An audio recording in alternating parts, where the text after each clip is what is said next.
Hi, welcome back to our moms and minis. ಇವತ್ತಿನ ವಿಡಿಯೋದಲ್ಲಿ ನಾನು ನಿಮ್ಮ ಜೊತೆ ಡಿನ್ನರ್ ರೆಸಿಪಿನ ಶೇರ್ ಮಾಡ್ತಿದ್ದೀನಿ. ಇವತ್ತಿನ ಡಿನ್ನರ್ ಬಂದು ಪನ್ನೀರ್ ಕ್ಯಾಪ್ಸಿಕಮ್ ಗ್ರೇವಿ. ಸೊ ಇಲ್ಲಿ ನಾನು ಪನ್ನೀರ್ ಕ್ಯಾಪ್ಸಿಕಮ್ ಆ್ಯಂಡ್ ಟೊಮೆಟೊವನ್ನು ತೆಗೆದುಕೊಂಡಿದ್ದೀನಿ. ಸಿಂಪಲ್ ಆಗಿ ಇವತ್ತಿನ ರೆಸಿಪಿನ ಶೇರ್ ಮಾಡ್ತಾ ಇದ್ದೀನಿ. ಇದನ್ನು ರೋಟಿ ಜೊತೆ ತಿನ್ನಲಿಕ್ಕೆ ತುಂಬ ಚೆನ್ನಾಗಿರುತ್ತೆ. ಸೊ ಚಪಾತಿ ಜೊತೆ ಇದನ್ನು ಮಾಡ್ತಾ ಇದ್ದೀನಿ. ಬನ್ನಿ ಕ್ವಿಕ್ ಆಗಿ ಹೇಗೆ ಮಾಡೋದು ಅನ್ನೋದನ್ನು like, subscribe and share. So ಇಲ್ಲಿ ನಾನು ಈ ರೀತಿಯಾದಂತಹ ಪನ್ನೀರ್ ಪ್ಯಾಕೆಟನ್ನು ತೆಗೆದುಕೊಂಡಿದ್ದೀನಿ. ಜೊತೆಗೆ ಕ್ಯಾಪ್ಸಿಕಮ್ ಆ್ಯಂಡ್ ಟೊಮೆಟೊ. ಸೊ ಇವಿಷ್ಟನ್ನು ಹಚ್ಚಿ ಇಟ್ಕೋತೀನಿ. ಜಾಸ್ತಿ ಏನು ಕೆಲಸ ಇಲ್ಲ. ಸೊ ಇದರಲ್ಲಿ ನಾನು ಅರ್ಧ ಮಾಡ್ಕೋತೀನಿ. ಇನ್ನು ಅರ್ಧ ನಾಳೆ ಬಿರಿಯಾನಿ ಏನಾದರೂ ಮಾಡ್ಕೊಳ್ಳಿಕ್ಕಾಗುತ್ತೆ. ಯಾಕಂದರೆ ಇದನ್ನು ಒಂದೇ ಹೊತ್ತಿಗೆ ಮಾತ್ರ ತಿನ್ನೋದು. ಬೆಳಿಗ್ಗೆ ಆದರೆ ಫ್ರೆಶ್ ಆಗಿ ಮಾಡ್ಕೋಬೇಕಾಗತ್ತೆ. ಸೊ ಹಾಗಾಗಿ ಇನ್ನು ಪನ್ನೀರನ್ನು ಕಟ್ ಮಾಡಿ ನೀವೇನಾದರೂ ಸ್ಟೋರ್ ಮಾಡೋದಾದರೆ ಈ ಕ್ಯಾಪನ್ನು ತೆಗಿಬಾರ್ದು, ಇಲ್ಲಾಂದರೆ ಅದು ಗಟ್ಟಿ ಆಗಿಬಿಡುತ್ತೆ. ಅಥವಾ ಇದನ್ನು ಈ ರೀತಿ ಓಪನ್ ಮಾಡಿದ ಮೇಲೆ ನೀವು ನಾರ್ಮಲ್ ಆಗಿ ಇದನ್ನು ಫ್ರಿಜ್ಜಲ್ಲಿ ಸ್ಟೋರ್ ಮಾಡಬಾರ್ದು. ಈ ಪನ್ನೀರಲ್ಲಿ ನಾನು ಅರ್ಧ ಪನ್ನೀರನ್ನು ತೆಗೆದುಕೊಳ್ತೀನಿ. ಇನ್ನು ಅರ್ಧ ಪನ್ನೀರನ್ನು ನಾನು ಈ ರೀತಿ ಒಂದು ಬೌಲಲ್ಲಿ ಹಾಕಿ ಇದರಲ್ಲಿ ನೀರನ್ನು ಹಾಕ್ಕೊಂಡಿದ್ದೀನಿ.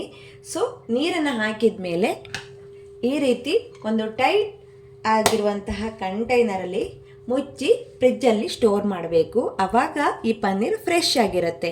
ಅದರ್ವೈಸ್ ಏನಾಗುತ್ತೆ ಅಂತ ಹೇಳಿದರೆ ನೀವು ಓಪನ್ ಮಾಡಿ ಇಟ್ಟಿದ್ರಿ ಅಂತ ಆದರೆ ಮತ್ತೆ ಆ ಪನ್ನೀರ್ ಯೂಸ್ ಮಾಡಲಿಕ್ಕೆ ಬರೋದಿಲ್ಲ, ಗಟ್ಟಿ ಆಗಿಬಿಡುತ್ತೆ.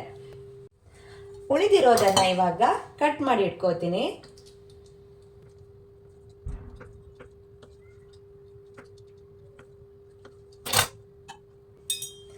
ಈ ರೀತಿ ಪೀಸಸ್ ಆಗಿ ಮಾಡ್ಕೊಂಡಿದ್ದೀನಿ. ಜೊತೆಗೆ ಇಲ್ಲಿ ಒಂದು ಕ್ಯಾಪ್ಸಿಕಮ್ ಅನ್ನು ತೆಗೆದುಕೊಂಡಿದ್ದೀನಿ.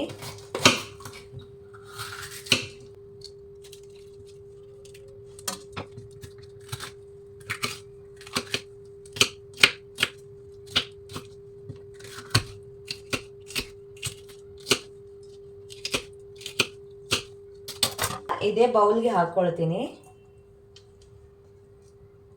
ಇವೆರಡನ್ನು ಒಟ್ಟಿಗೆ ವಾಶ್ ಮಾಡ್ಕೋಬೇಕು. ಇನ್ನು ಮೇಯ್ನಾಗಿ ಗ್ರೇವಿಗೆ ಒಂದೇ ಒಂದು ಟೊಮೆಟೊ ಹಣ್ಣನ್ನು ತೆಗೆದುಕೊಂಡಿದ್ದೀರಿ.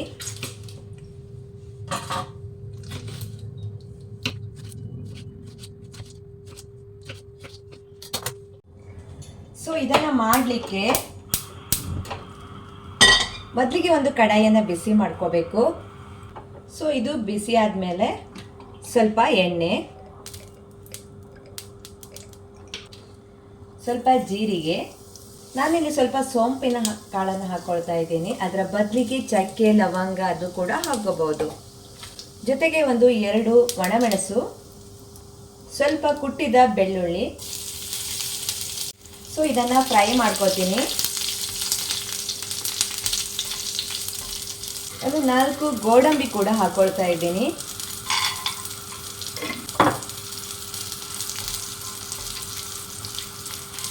ಜೊತೆಗೆ ಒಂದು ಟೊಮೆಟೊ ಕೂಡ ಹಾಕ್ಕೊಳ್ತಾ ಇದ್ದೀನಿ.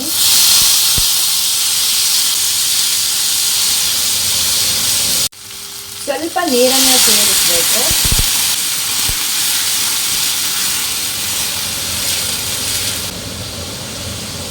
ಸ್ವಲ್ಪ ಕಸೂರಿ ಮೇಥಿ,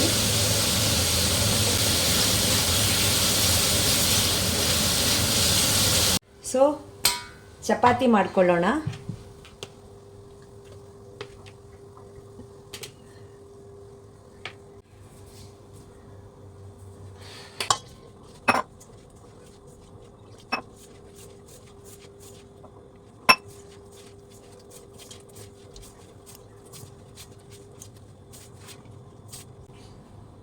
ಸೊ ಸ್ವಲ್ಪ ಎಣ್ಣೆಯನ್ನು ಕೊನೆಗೆ ಸೇರಿಸಬೇಕು.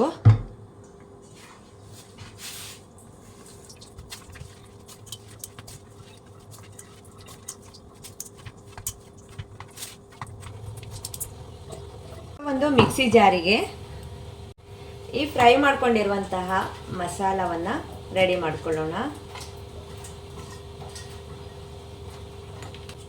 ಇದನ್ನು ನುಣ್ಣಗೆ ರುಬ್ಕೋಬೇಕು.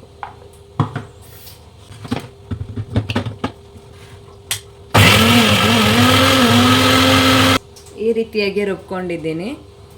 ಸೊ ಇವಾಗ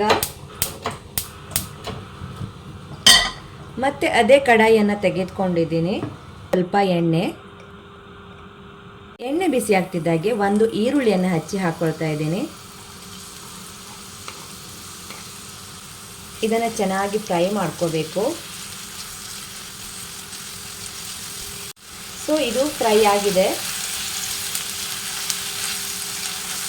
ಇದಕ್ಕೆ ಇವಾಗ ನಾನು ಮಸಾಲೆಗೆ ಅಚ್ಚ ಖಾರದ ಪೌಡರನ್ನು ಯೂಸ್ ಮಾಡ್ತಾ ಇದ್ದೀನಿ.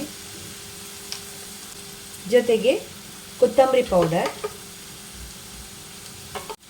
ಸ್ವಲ್ಪ ಹಳದಿ ಪೌಡರ್. ಸೊ ಇವಿಷ್ಟನ್ನು ಚೆನ್ನಾಗಿ ಮಿಕ್ಸ್ ಮಾಡಿ ಇದಕ್ಕೆ ಕ್ಯಾಪ್ಸಿಕಮ್ ಮತ್ತು ಪನ್ನೀರನ್ನು ಹಾಕ್ಕೊಳ್ತಾ ಇದ್ದೀನಿ.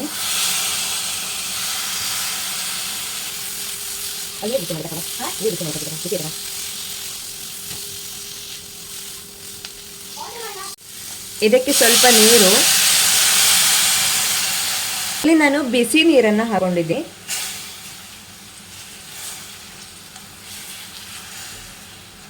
ಫೈನಲ್ ಇದಕ್ಕೆ ಗ್ರೇವಿಯನ್ನು ಹಾಕ್ಕೊಳ್ತೀನಿ.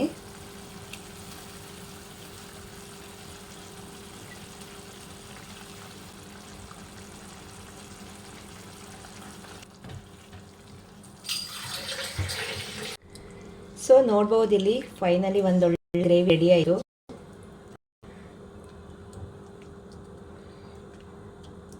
ಸೊ ಇದನ್ನು ಇವಾಗ ಸ್ವಲ್ಪ ಉಪ್ಪು ಕೂಡ ಸೇರಿಸ್ತಾ ಇದ್ದೀನಿ. ಕೊತ್ತಂಬರಿ ಸೊಪ್ಪು ಕೊನೆಯದಾಗಿ ಸೇರಿಸ್ತಾ ಇದ್ದೀನಿ.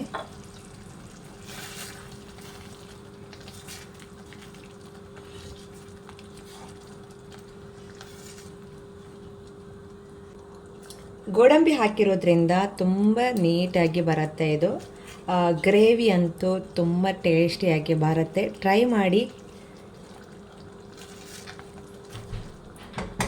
ಇದನ್ನು ಸಣ್ಣ ಉರಿಯಲ್ಲಿ ಒಂದು 10 ನಿಮಿಷ ಕುದಿಸ್ಕೊಂಡ್ರೆ ಕ್ಯಾಪ್ಸಿಕಮ್ ಪನ್ನೀರ್ ಗ್ರೇವಿ.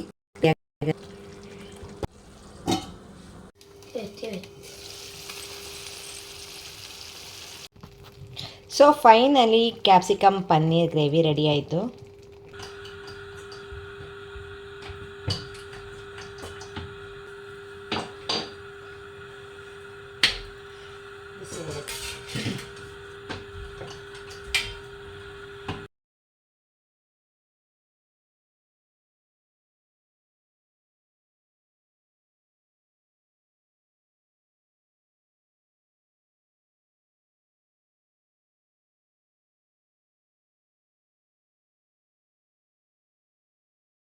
ಫೈನಲಿ ನಾನು ಅದ್ವಿನ್ ಸೇರಿ ಚಪಾತಿ ಮಾಡಿದ್ವಿ.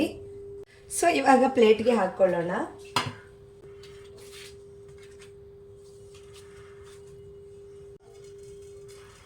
ಸೊ ಪನ್ನೀರ್ ಗ್ರೇವಿ ನೋಡಿ ಯಾವ ರೀತಿಯಾಗಿ ಬಂದಿದೆ ಅಂತ ಹೇಳಿ.